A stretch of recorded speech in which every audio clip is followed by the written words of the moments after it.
Actually, the strongest central authority was in Chhatrapati Shivaji and Chhatrapati Sambhaji's time. That was a strong central authority. And if this unfortunate event of Chhatrapati Sambhaji's death had not occurred the way it happened and when it happened, probably the future Maratha history would have been completely different. We would have still had a centralized power and everybody would have been respecting the Chhatrapati and he would have continued ruling.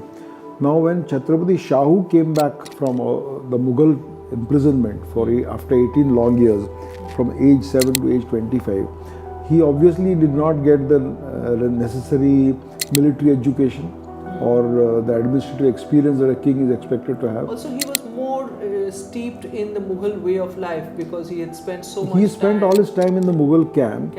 But he was basically a very pious man. Okay. And in fact, he kind of felt that he owed the Mughals his very life.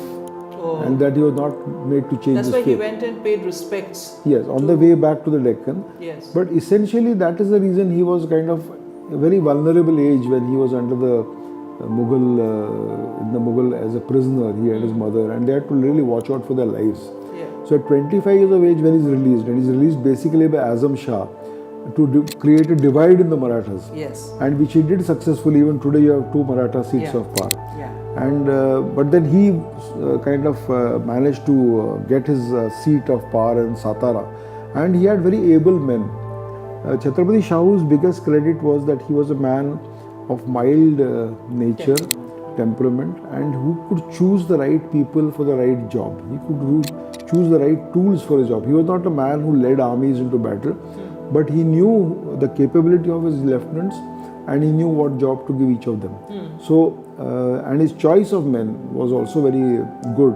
So, when he handed over the Peshwa's job to Balaji Vishwa in 1713, it was again when his kingdom was in a crisis. One of the main chiefs of that time was Kanoji Angre. Yes. And he came attacking the Deccan because he was that time on Queen Tarabai's side. Yes. And when he came this side, he in fact imprisoned his Peshwa and took him to Kolaba.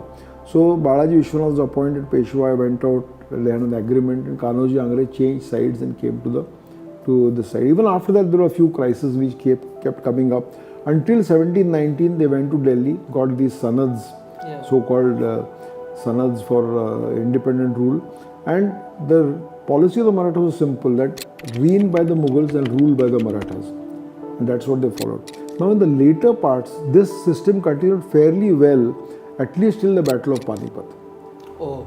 First hiccup it had was in 1750 with the death of Chhatrapati Shahu without a son. Yeah. And there was a 2-year succession struggle which didn't go very well. And Queen Tarabai, who was actually with Satara, with Shahu, she actually wanted to She had regain. a grandson. So she said, I've got a grandson who was brought there, but she wanted him to listen to her. He wouldn't listen to her, so he was imprisoned by her in the fort at Satara, and that led to a crisis at the top. And the power was taken to Pune by Sadashivrao Bhau, and Nana Sahib was the Peshwa at that time. And 1750 to 1760, you find that Nana Sahib is the supreme officer as the Prime Minister.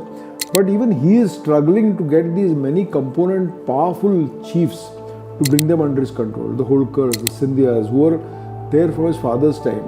And they had already become very powerful. And they had their domains were all in the north. So he had to have some people of his own.